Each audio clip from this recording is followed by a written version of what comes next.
Beyond the skies, you and I, we're breaking bounds on Baobab.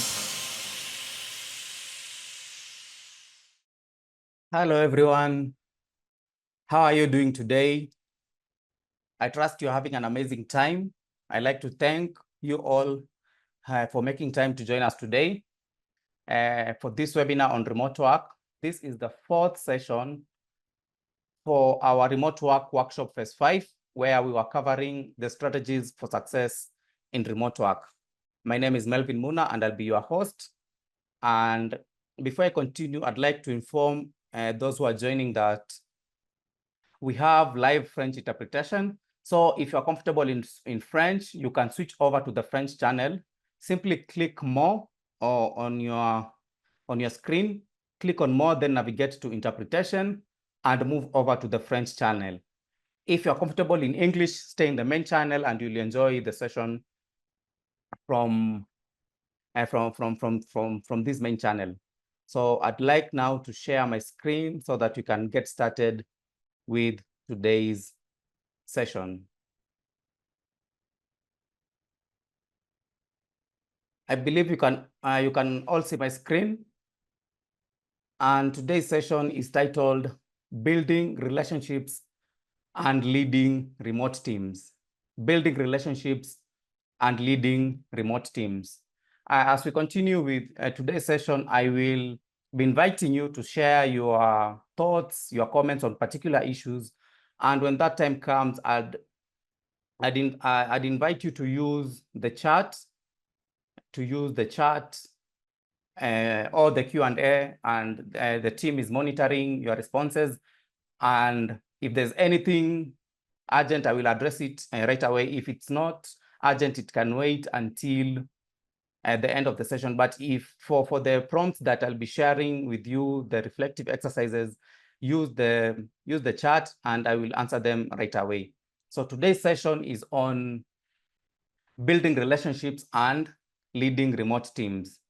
So at the end of this session, we will also be announcing the winner of our Remote Opportunities Challenge. So throughout this phase, we've been having a challenge, and we've compiled your quiz performance throughout those challenges, and we have a winner. We'll be announcing the winner today. The winner will receive one-on-one mentorship with myself on how to succeed and excel in remote work. And I can promise you that it's an experience that you will enjoy. I will work with you. I will guide you on how to excel in remote work. I will work with you to develop the resources you need to land the remote job that you crave. So we'll be announcing the winner. We have one ultimate winner, the number one, but we'll also be sharing the position 2 and position 3 for this challenge throughout this webinar. Okay, so my name is Melvin Muna. I'm sure most of you know me. I'm sure if you are here, you've been part of the other webinars that we did for phase 5. And I am, first of all, a remote work specialist, but more than that, I am a learning and development specialist. I'm also a coach in leadership. And when I create these sessions, I combine my leadership experience. I also bring you creative and engaging learning and development solutions to help you understand what we are talking about, to help you personalize this learning experience, and also to facilitate knowledge retention. So for this, in this regard, I have created notes for you around this topic that we're covering today, and I'll be sharing those notes at the end of this session. I also have a toolkit that you can use to personalize your remote leadership journey, because this session is on leading remote teams. So you can fill out those prompts and understand what you will do at certain situations when you are leading a remote team. And these notes and these toolkits are built around the content that we'll be covering today. So I run an organization called the Kingdom Leadership Group, where we provide custom learning and development solutions for diverse audiences in the form of one-on-one and group coaching sessions. So when I started phase 5, I gave you 3 promises. One is I will show you how to succeed as a remote worker, and I will guide you from knowledge into action. And that is why I'm always committed for every session to create notes and a toolkit so that you can personalize your learning. You remember here we are learning as a group, but your situations vary. So with that toolkit, you can be able to personalize what you can do in certain situations. And my ask is that you take advantage of those resources and use them to personalize the information that you are receiving today. I also made a promise to support whoever reaches out to me for assistance on remote work. And I'm glad that several people have reached out to me for help and assistance on certain issues around remote work, around leadership, and around building and scaling a business. So this promise still stands after this session. If you need my help with anything, you feel free to reach out to me. So briefly, let me go over what we covered for phase 5. And if you missed any of these sessions, the content is available on YouTube. The recorded sessions are available on YouTube. So just go to YouTube and check from our Baobab channel. You'll find these recorded sessions. So the first session was on how to adjust in a remote work setting. The theme for session 5, for phase 5, was strategies for excelling in remote work. So I started by showing you how to adjust to a new remote environment. So when you land a remote role, how will you settle in that role? And we covered issues like how you will introduce yourself, how you will learn processes at your new organization, and most importantly, we learned about adjusting to a self-service mindset. Because in remote work, you are responsible for getting resources for your work. You are responsible for managing yourself, managing how you work and stay productive. No one is there to watch over you. So adjusting that self-service mindset is very important for remote workers. For session 2, we covered virtual communication in a remote environment. Very important session because being in different locations, communications is how you stay connected. So we talked about strategies for communicating effectively. We looked at synchronous and asynchronous communication styles and the best practices for these communication models. We also explored virtual communication etiquette. How are you supposed to communicate through certain virtual channels like email, like WhatsApp, like project management platforms like Slack? So we covered the right etiquette for communicating in these channels. And for session 3, we covered productivity and time management principles for remote work. A very important topic if you want to succeed and excel as a remote worker, because you'll be judged on the work that you produce. And to produce quality and effective work, you need to manage your time well. And remember, you're working from home, there are distractions. So how do you overcome them? How do you create a work structure that suits you and your work? So that is what we covered for session 1, session 2, and session 3. So when you excel in these 3 key areas, adjusting to a remote work environment, communicating effectively, and also your productivity, you will be promoted. And when you're promoted in remote work, you will find yourself leading a remote team. So how do you do that effectively? And that is what we are going to cover today. And I broke down this topic of leading remote teams on key 4 areas: onboarding team members, new team members, because as a leader of a remote work, as a leader in remote work, you'll have to bring new members on board and show them how to get things done. You'll also be required to create and maintain trust with your team. You'll also be responsible for team collaboration and ensuring that team members are collaborating effectively. And fourthly, you'll be responsible for driving performance. These are the things you will do when you find yourself in a position where you are leading and managing a remote team.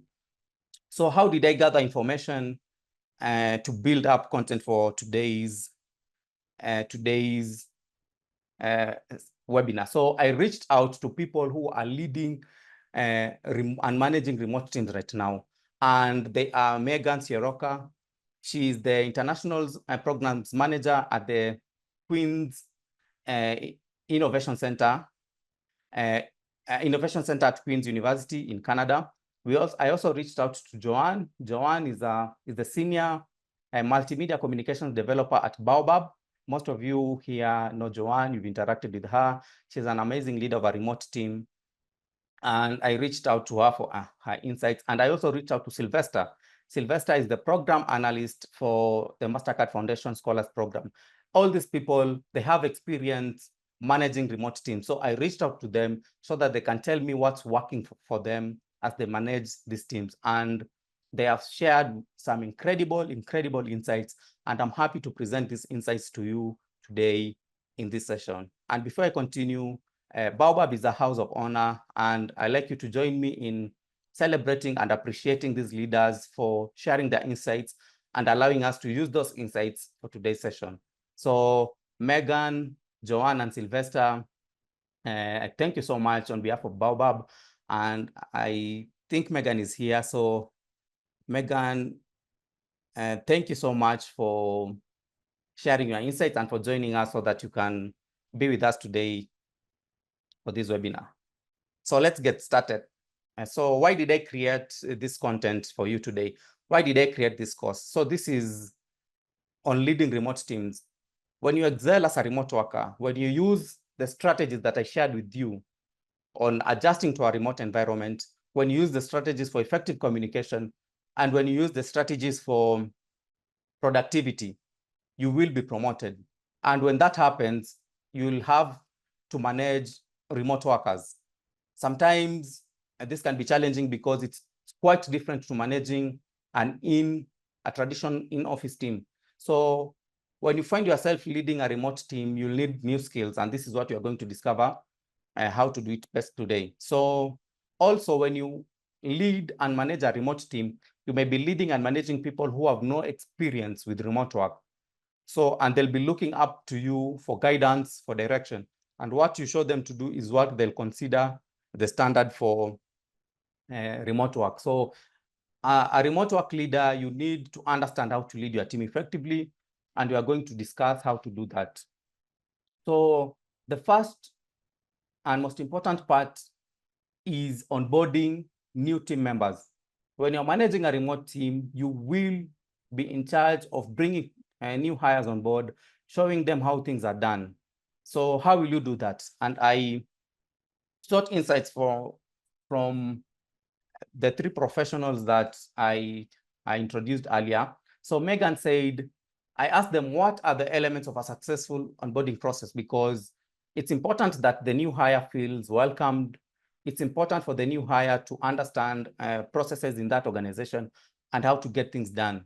So I asked these remote leaders what works for them when it comes to onboarding new workers. Megan said she does group calls so that everyone can get to know, the new hire can get to know the team, and the team can also get to know the new hire.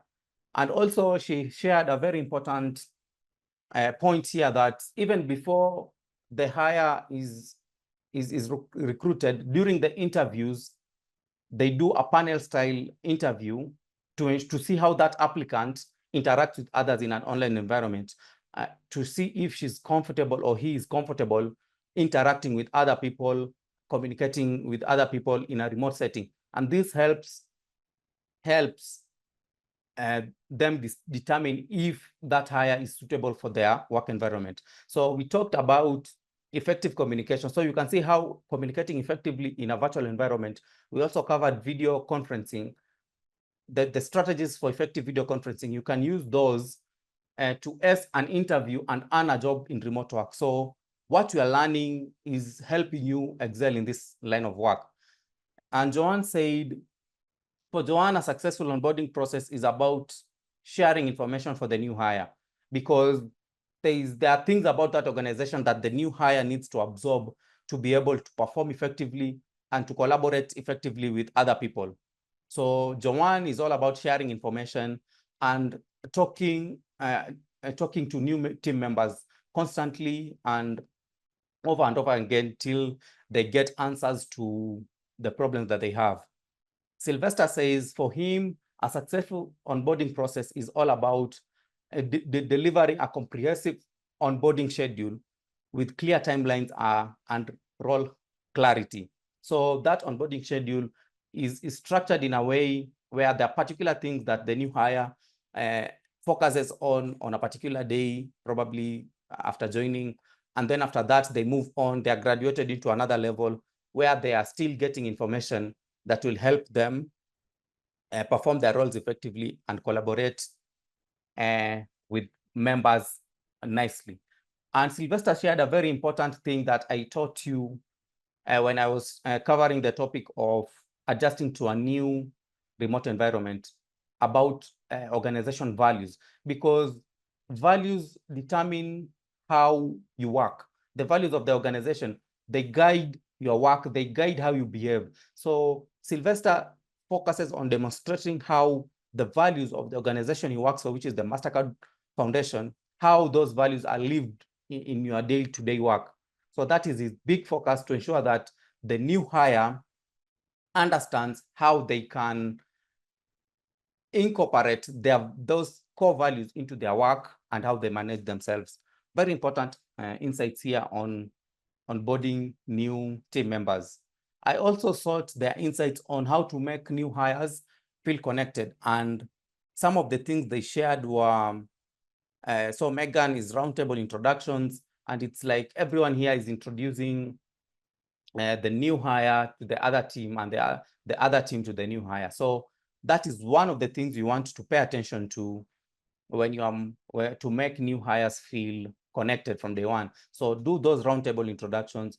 Make sure that the new hire knows who to reach out to when they have an issue. Make sure the new hire knows where to get help in those first few moments, and also they have the contacts of the people they are going to be collaborating with on a regular basis. So that is one of the key things that stood out for me. And also, Joanne shares a very important point here on more video time with the new hire, so that to get to know the new hire personally. Because work, as professional as work is, people bring their personal side with them. They don't leave them at home, they carry with them. So more video time, getting to know them, where they come from, their culture, and things like that. It's a good thing to do in those first few moments. So another thing I want you to understand here is something that Sylvester shares here on making the hires feel comfortable from day one, is he invites the new hires to projects. Probably there's a team project that's going on. They get that new hire, tell them to participate so that they can feel that connection with the team members, which I believe is very important on those first few days. Because it's when working on a project, you get to know your teammates better, you get to know their styles of work and how best you can collaborate with them. So quite important insights here on onboarding new team members. So now this is where you come in. So we've covered onboarding new team members. So from what we've shared, what we've covered, what are your key takeaways? And which insights appeal to you on onboarding new team members? And if you are running your own team, which of these insights will you prioritize for onboarding new team hires? Use the chat to share your answers, and I will go over them, and then we continue from there. So from onboarding, the insights we've shared on onboarding from these three professionals, what do you believe is the best insight for you for onboarding new team members? Anyone wants to help us with a response here? Austin, thank you so much for commenting on the chat. It's nice to have you. Austin from Malawi. Anyone, which insight appeals to you? Is it what Joanne says about getting to know the personal side? Is that something you may consider doing? Or is it something you may, that Megan says about having those roundtable introductions, those early few moments, so that everyone gets to know the other? What has been your key takeaway on onboarding new team members? I'm still not seeing anything in the chat. So probably maybe I can go over the, just go over the slides again so that you can have a look. Anyway, so I've not seen anyone responding in the chat, so I'll continue. So here are my key takeaways. This is what I found the most, the things that stood out for me is those team integration is very important in those first few moments where you do roundtable introductions. I can see some chat here. Let me see. Austin is saying, yeah, onboarding roundtable chat, that is good. A roundtable chat with everyone so that people can know each other. And Onkundi is saying Silvetta's method of inviting the new hires to participate, that is very important. And it's a way to get them to know and meet with other team members. Ruth is saying knowing the personal side, yes, that's a good, that is a good way to make those first few moments feel easier for the new hire, and also getting to know how they feel about communicating online. Yeah, that's a good insight, Ruth. Ronnie is saying clear roles and timelines. Yeah, that's nice to have in the first few moments. So that is basically what my key takeaways will be: getting to know the personal side, roundtable introductions, and what Sylvester said, demonstrating organization values. So at this moment, I'd like to introduce to you the position 3 for our remote opportunities challenge, David Aruma. David Aruma from Uganda, congratulations. You emerged third. You did not get the first position, but you are third. And congratulations for your effort. Congratulations for making time to be with us and to contribute to the challenge. Also, David has been in touch actually, and has been in touch before this event, and we are already working with him. He has an amazing project that he is developing, and David, we will work together. So you might be number 3, but still, we are still working together, and I feel that is a win already. So David, congratulations, and all the best as you continue in this remote work journey. So help me wish David congratulations, and let's continue. So the second part, as a remote team leader, it's your work to create and maintain trust. So what do these professionals have to say about creating and maintaining trust in a remote setting? So I asked them, how do they define trust in a remote setting? How do they define trust in a remote setting? So Megan said, open, clear, and consistent communication. Very important for her. That is how she defines trust. She also says that she expects the remote team members to be transparent about their goals, assignments, and the challenges they're facing when working on projects. And Joanne also said that for her, trust in a remote setting is responding to texts quickly. We had that session on effective communication, and I advised you that it's important that you keep the channels that you use for official communication. Make sure that you are able to see those notifications, you are able to see those emails when they come in.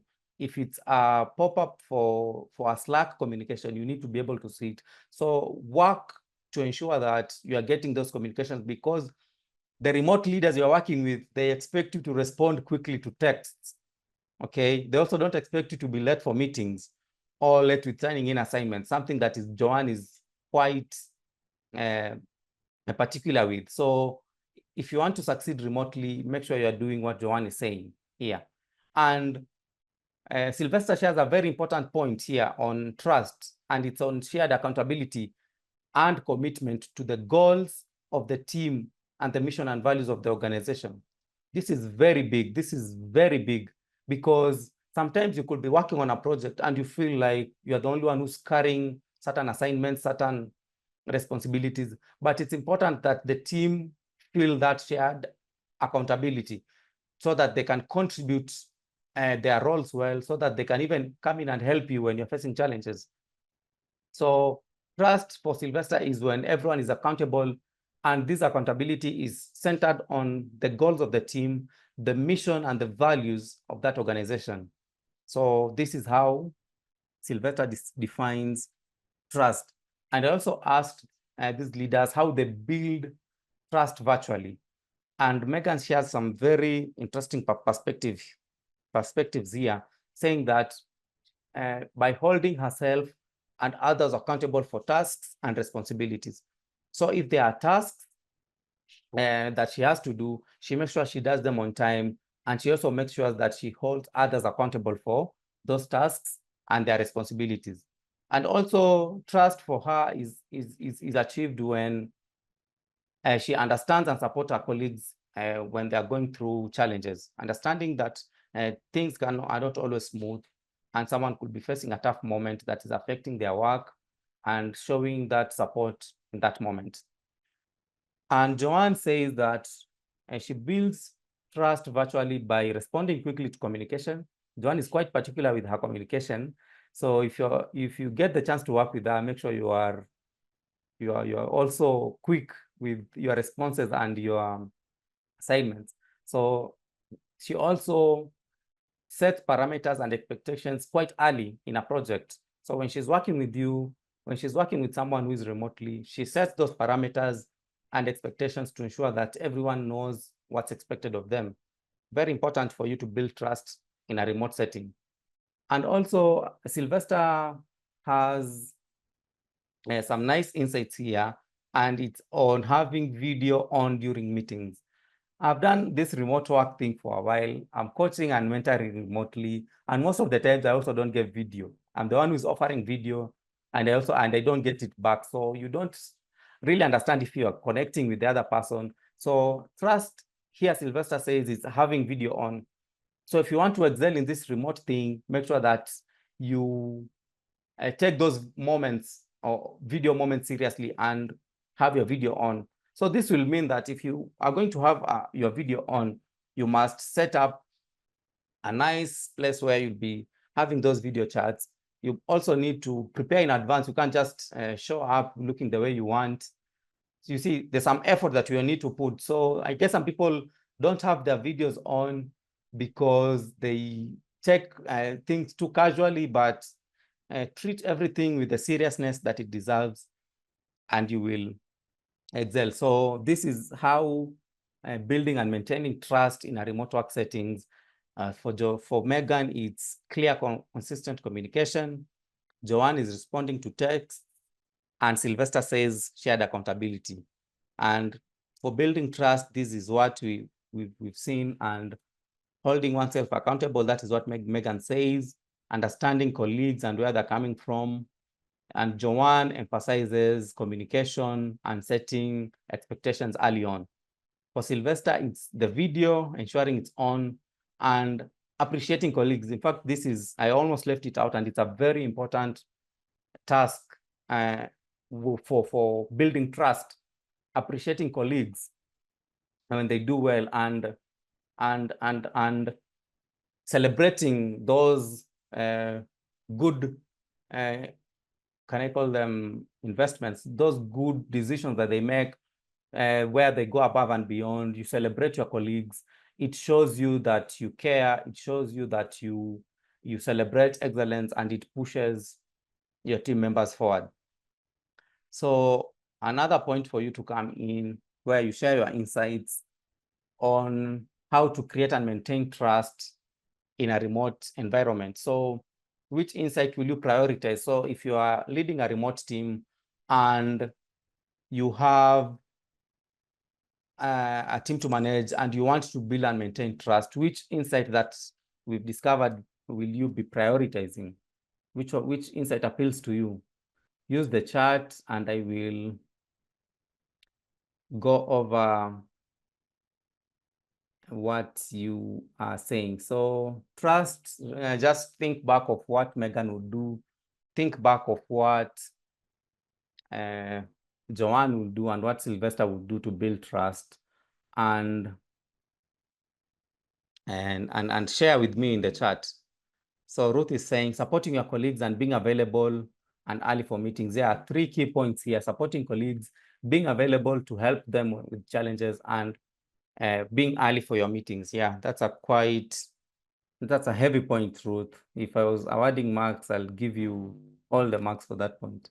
So let me just continue and share the key takeaways from what we covered there on communication, on building trust. First is transparent and open communication, what Megan says. Accountability, setting those expectations, like Joanne said, and supporting your teammates. Sylvester says appreciating them, recognizing them, and their contributions. So for building trust and maintaining it, those are the key takeaways that I'd love for you to take from this discussion. So James is saying appreciating team members. Yeah, James, that is good. Thank you so much for that. Abubakar is saying responding promptly to show that you care. Yeah, Abubakar, that's a good point. Let's go straight to team collaboration. So when you're working remotely, remember you are leading a team that is diverse, that is in different locations, and it's on you to ensure that people are collaborating effectively, to ensure that people who are on a project somewhere, they are able to meet their project goals, even when you are not involved. So how do you spur team collaboration? And here, this is what these leaders had to say. So I asked them what the most important factors for team collaboration are to them. So Megan shares some very powerful sentiments here. She says, team members choosing tasks they're interested in leading. Oh, this is heavy. So you have a project, and the project has several parts. Which one do you want to lead? Which one do you want to work on? You assess, so the members assess their skills and pick the tasks they are willing to work on. This means that when everyone chooses what they are good at, the project outcome is expected to be higher because people are working on things they're comfortable with. So this is a very key and important aspect for team collaboration. So if you find yourself leading a remote team, you have a big project, break down that project into parts and invite your team members to choose those tasks they feel they can deliver best at. Very powerful sentiment here from Megan. Also, for her, team collaboration is choosing the best times for meeting. So having that a survey with team members to figure out the best times to have meetings and so that you can show that everyone comes in, everyone contributes. Remember, with remote work, you can have people at some people could be, the time zones are very diverse and far away. So you find a time zone, a meeting time that works for everyone, which is not that easy. I think Megan and you can reach out to her and she'll tell you how she does this from Canada. For Joanne, it's laughter and humor. That is you'll not hear it many times from many people, many leaders. Laughter and humor is what she considers one of the most important factors for team collaboration. This means that if you're working on a project with Joanne, you'll have fun, you'll have a good time while still meeting project goals, while still delivering on your assignments. And I've worked with Joanne, and I can tell you it's true. You laugh a lot, you have some good moments, but not at the expense of the tasks and assignments. Joanne also shares a very important point here, saying that being vulnerable when necessary. So it's not seriousness all the time. So when you feel overwhelmed with a particular issue, Joanne invites you to share it in the team, to share it with her if you need some one-on alone time, and she will guide you and be with you and help you through at that moment. So very interesting perspectives here. And Sylvester says for him, for team collaboration to be effective in the team that he's leading, he looks for regular feedback, is also driving in looking at innovation, like our team members, because when you're working with many people, when you bring in more ideas, the space for innovation increases. So this is what he always looks for: innovation, and most importantly, he emphasizes listening. So listening is very important for team collaboration, because there are some teams where people feel like they're not heard, feel like their ideas are not considered. Sometimes people feel like someone who is driving this bus and we are just passengers being taken somewhere. So for you to encourage effective collaboration, it's important that you listen to what other people have to say. You take in their views and factor them. Don't just take in those views, but ensure that they are reflected in the project. So quite some interesting and useful insights for you to take in. I also asked these leaders what challenges they face when it comes to remote collaboration and how they overcome them. So Megan said, lack of face-to-face interactions. This is something you'll encounter with the remote work, but to overcome this, Megan organizes team building activities and regular check-ins. And during these check-ins, it's advisable that everyone has their video on, that everyone shows up with everything that they have to contribute, and not just be a silent participant in team meetings. And Joanne here, the challenge that she has faced a lot is communication barriers, especially when working with people who don't speak English as the first language. So sometimes you are not getting through in your communication, something that will happen a lot in remote work. But Joanne solves this by taking more time to explain abstract concepts to her colleagues. So if you're going to be leading a team, you need to assess the people you're working with to understand how far you need to go when it comes to explaining certain things to them, to ensure they have the right information to deliver effectively in their work. And Sylvester faces a unique challenge here of low morale, which I don't understand how people are not motivated to do their works, that they need to be motivated further. So Sylvester faces low morale with teammates who are working remotely. And a good thing is he works for an organization with a big purse, and he can organize in-person team meetings and bonding activities. So that is what these leaders have to say about team collaboration. So just a brief recap here. Megan allows team members to choose the tasks they're interested in leading and finding the best times for meetings. And Joanne uses laughter and humor to connect people together. And Sylvester prioritizes feedback, innovation, and listening. For the challenges, we have lack of face-to-face interactions, communication barriers, and low morale. So I'll come back to you again here. What are your key takeaways for team collaboration? So what do you believe, what will be your go-to strategy for driving team collaboration if you find yourself leading a remote team?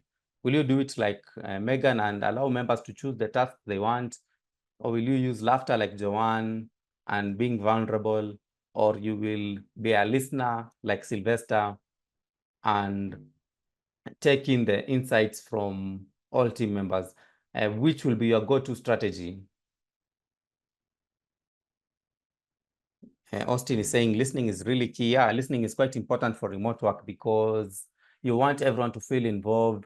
You want everyone to feel like the ideas matters. And as a leader, it's important you come in and listen and take everyone's opinions. Abubakar is saying having an open mind to show empathy and emotional intelligence and active listening to your teammates' concerns. Yeah, listening, don't just listen for the sake of listening.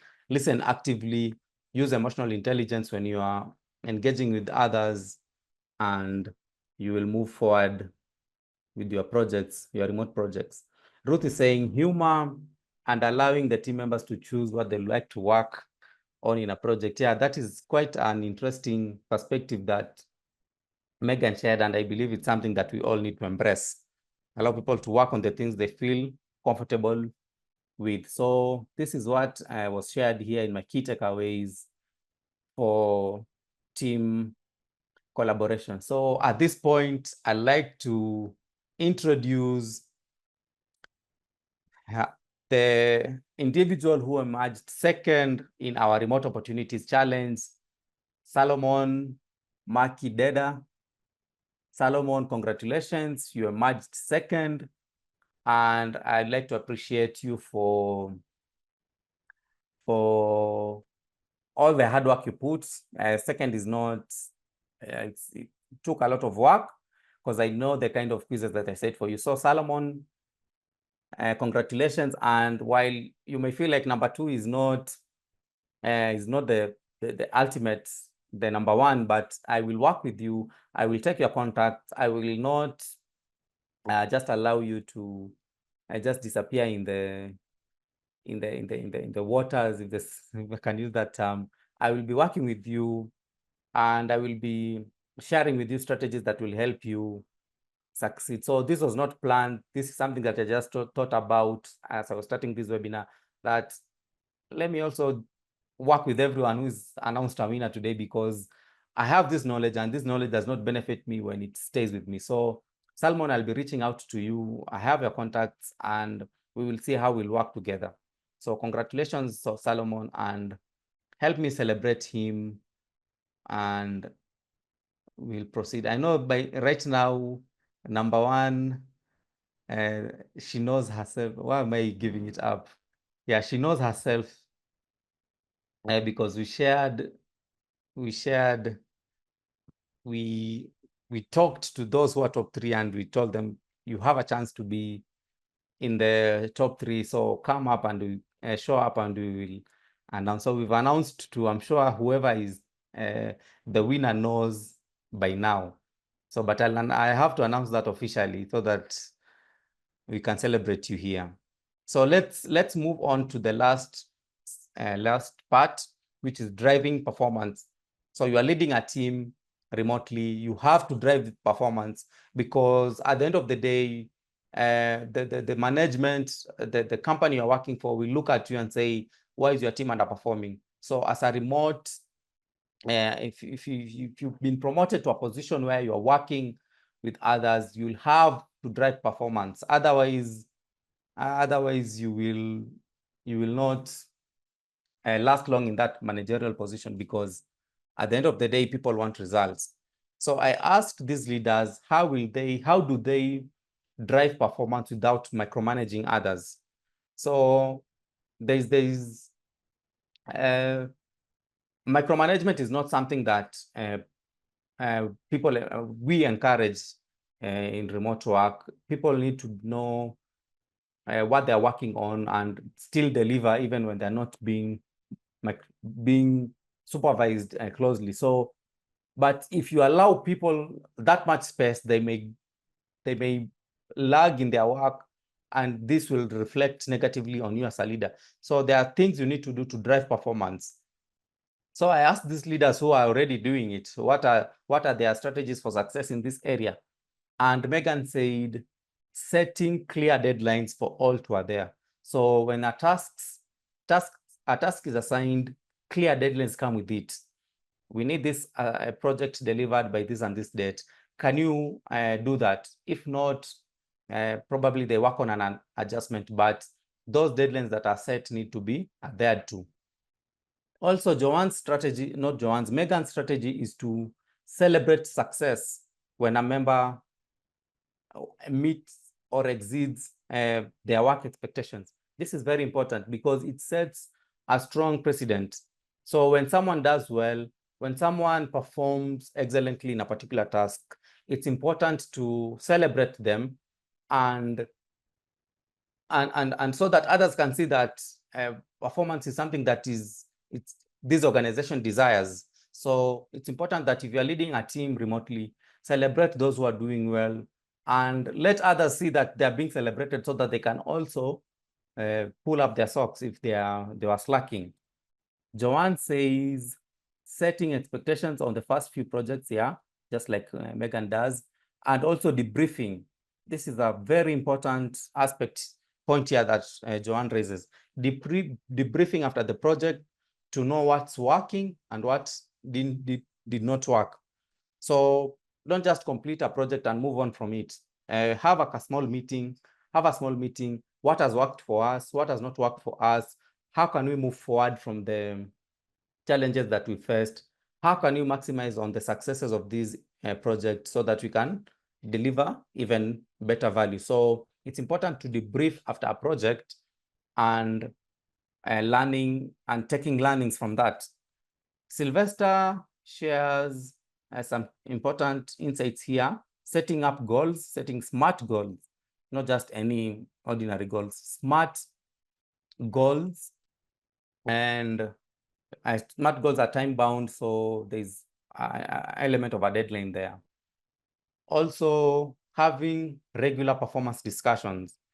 So when you are managing a team, it's important that once in a while you bring up the team members, discuss their performance, see what they've done well, where they can improve, and the things that they need to drop. Okay, so have those discussions if you're managing a remote team, and this will help you drive that team forward. So I also ask these leaders what they do, how do they provide feedback, because feedback is very important so that someone can know how to improve themselves in their line of work. So Megan says they have an anonymous survey for all employees to complete, and they share their feedback around the work that they're doing and their experiences with their manager and their peers. This is a unique process here that you can pick if you're going to be managing a remote team. Just set up a survey so that everyone can come and share their insights about important, so that they can share what they enjoyed about working with their managers and also their colleagues. Another thing that it's important for you to note is addressing issues immediately, lest they turn into a big problem for the team or organization. So you'll run into problems, you'll have troubles with your team, but when that happens, don't wait too long before you address them. So Joanne advises you to address those issues immediately and ensure that you are moving on from that challenge or situation amicably. And Sylvester's strategy for providing feedback is to have regular check-ins with the team members, and also provide them with training, relevant training in the line of work, and mentorship so that they can develop a growth mindset, which is very important nowadays, because if you stay where you are, you will not really amount to much. So the employees are not just encouraged to deliver on what they are working on, but also to look for growth opportunities. So these trainings and this checking that Sylvester does help with that. So that is how these professionals drive performance without micromanagement. So we see here that it's all about setting deadlines. It's all about setting goals and celebrating successes, having discussions with the team members, and also debriefing after projects. If you can pick one or several of these for your own team management, you will excel, you will do well. And also you need to have a plan for providing feedback. You can choose the strategy the strategy that Megan employs for an anonymous survey, or you can just attack the issue directly like Joanne does, or you can have regular check-ins with like Sylvester does. And another thing I want you to look at is that, as you can see here, these are strategies from people who, 3 different people. And you have the opportunity to take all of them and use them in your own line of work. So you are at a better position actually, because you are going to pick strategies that work for 3 different people and create your own management style. So with that toolkit that I'm providing in the next few moments, you'll be able to highlight and identify the things that you will do to manage your remote teams effectively. So you guys are in a very good position, and I hope you are taking in as much as you should. So share with me your takeaways around driving performance. Will you do it like Megan does? Will you do it like Joanne does? Or you will take Sylvester's strategy? So what are your key takeaways for driving team performance? Abubakar is saying giving incentives to a dedicated, highly performance, hardworking team member in order to ignite work morale in other team members to also work diligently to achieve desired outcome. Yeah, incentives are good. You can probably give that individual a trip. You can give them a gift, or probably a vacation for a couple of days. This will encourage other team members to also work hard and drive team performance. So nice strategy there, Abubakar. Austin is saying setting clear goals. Yeah, goals are good. Let's always work with goals in everything that we do. When you have a project, what goals are you looking to achieve, so that when you set goals, at least you know whether you've hit those goals or not. So here are the key takeaways. Most of you, this is just a summary of what we've covered: setting goals, celebrating success, like Abubakar has said, and driving growth through trainings and regular check-ins. So this is the last part where I asked these professionals to share their personal reflections. So I asked them a very important question: which skills do you believe will be crucial for leading remote teams in the future? So most of the people who are here, you will be leading remote teams in the future. And these are the skills that these leaders feel will help you lead teams effectively in the future. And Megan says effective communication. Effective communication will help you ensure that you are driving, if you are, there's excellent information exchange and people understand what you're saying. So if you want to lead teams in the future, focus on building your communication skills. Luckily for you guys, we've done that webinar on effective communication in a virtual world. If you missed that session, you can go back on YouTube and check it out on the Baobab's channel, Baobab's YouTube channel, or you can reach out to me and I'll give you those notes, and you can go over them, and you can build up your knowledge on virtual communication. And Joanne says empathy. Empathy is what Joanne feels will be crucial for those who will be leading remote teams in the future. And because she says some remote workers need more attention than others. So if you want to lead effectively, develop your capacity to be empathetic. And Sylvester believes the crucial skills for those who will be leading remote teams in the future is knowing how to foster trust and autonomy, so that you can, with autonomy, you allow people to work independently, but still connected to the goals, to the vision and the mission of that organization. So they're working independently. They're not really being monitored and supervised closely. They know what they need to do and they deliver on that. So for autonomy, it's for you as a leader to develop your capacity to trust that your teammates know what they're doing, and also to teach them and to show them that just because you are not really supervising them that closely, it does not mean that you don't care about the work they produce. So focus on developing that ability in yourself and also showing your teammates how to be autonomous. Crucial skills here, and you guys have the ability to, you guys can pick all these three. You don't have to choose one. So these are the key skills that these leaders say you will need if you're going to be leading remote teams.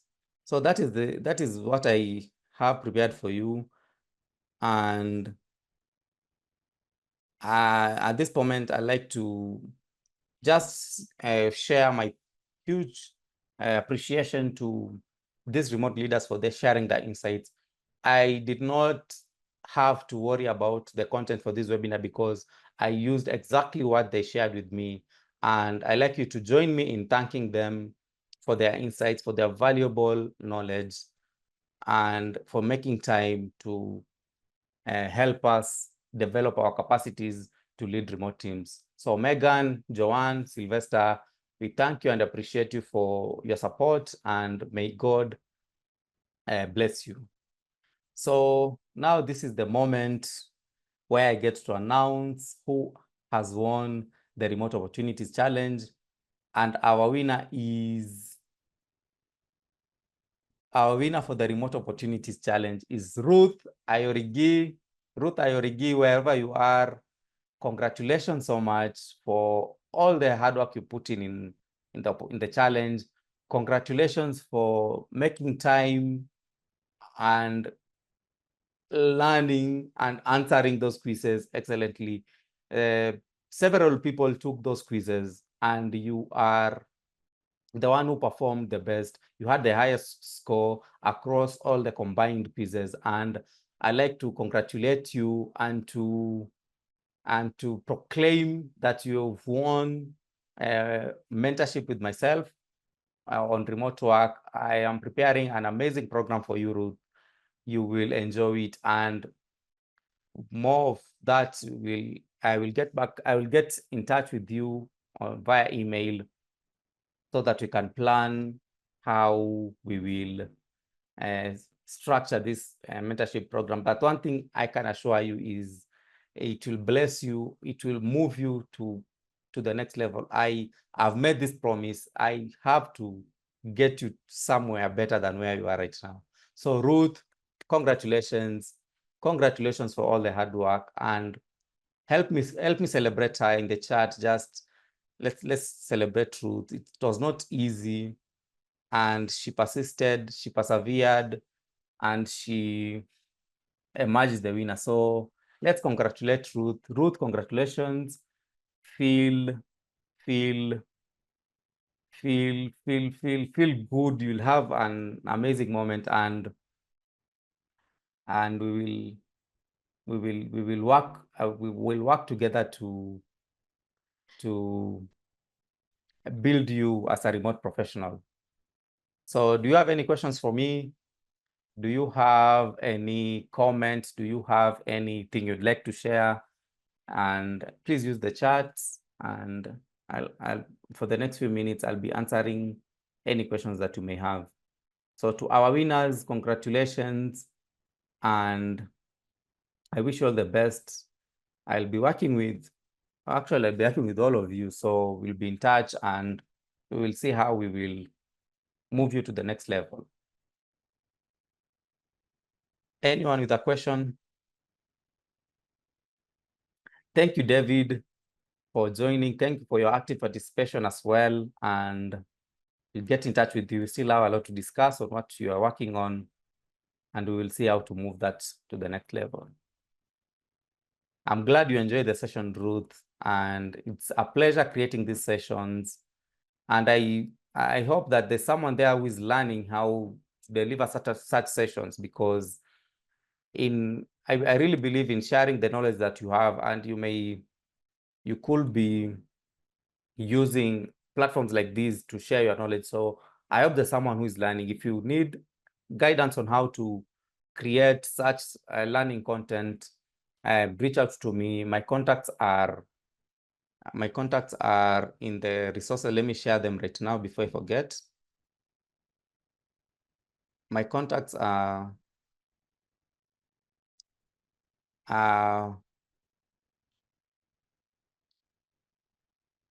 here. Let me just give me a moment.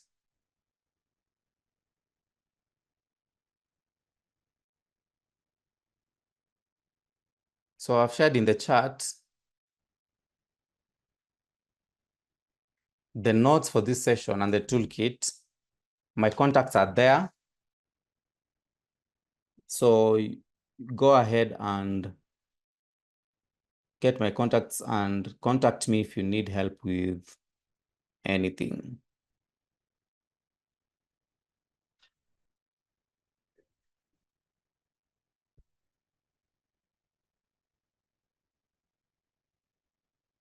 Yes, so in the chat, you will see links that will take you to the notes. So those notes, you just download them, or you can just keep the link. You'll be accessing them from there. But for the toolkit, make a copy of the toolkit and fill it separately. Let me just take a moment here and show you how to do that, because I always get people asking me to give them access. So I am in the toolkit right now. I've shared my screen. So here is how to download your copy of the toolkit.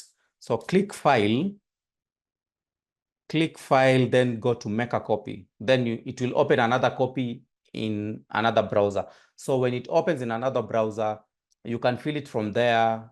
It allows you to edit it, but from here, you'll not be able to edit it because I've not given anyone editing access. I just want this toolkit to remain as it is without being filled.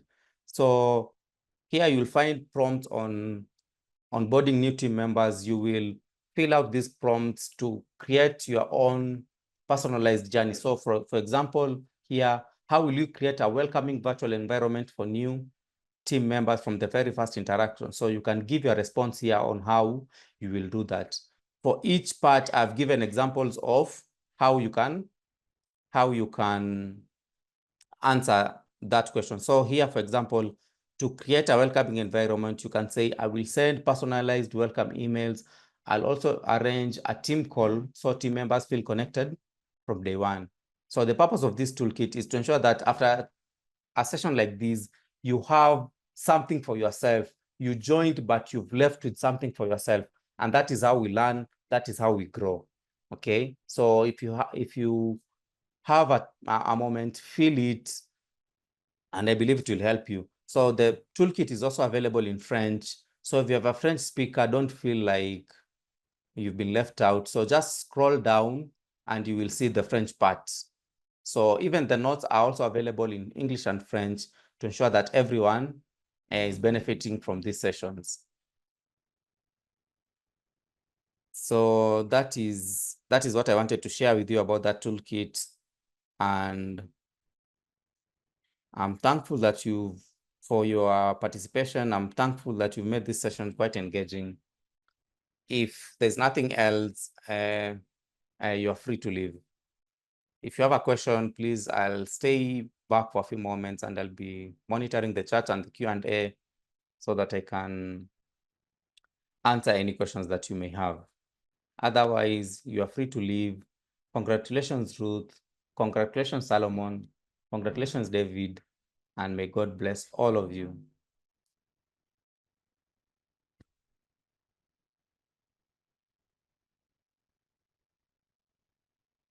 Oh, Abubakar is saying participants, if they get a recognition like a certificate, the participants will not get a certificate, but the winner of the Remote Opportunities Challenge will get a certificate.